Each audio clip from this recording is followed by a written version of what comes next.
This is Machaerus, the hilltop fortress in Jordan, built by King Herod the Great in 30 BC to guard his eastern territories.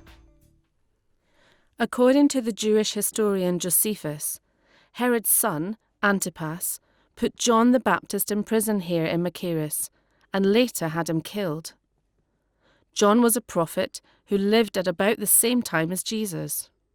He called on people to turn back to God and to show this by being baptized.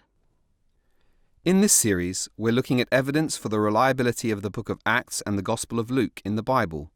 The same person wrote both these books. So far, we've looked at the book of Acts, and we've seen that the author is reliable.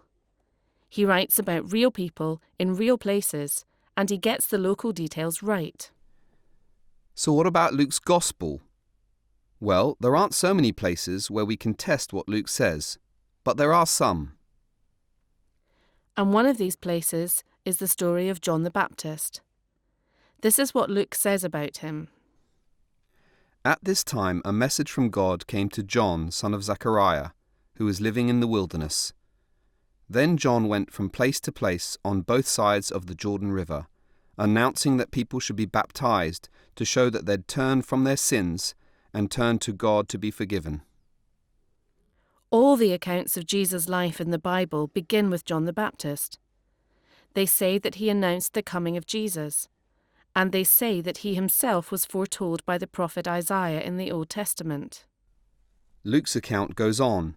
John also publicly criticized Herod Antipas, the ruler of Galilee, for marrying Herodias, his brother's wife, and for many other wrong things he'd done. So Herod put John in prison, adding this sin to his many others. And eventually, both Josephus and the Bible record that Antipas had John executed. Once again, we see that Luke wrote about real people like John the Baptist.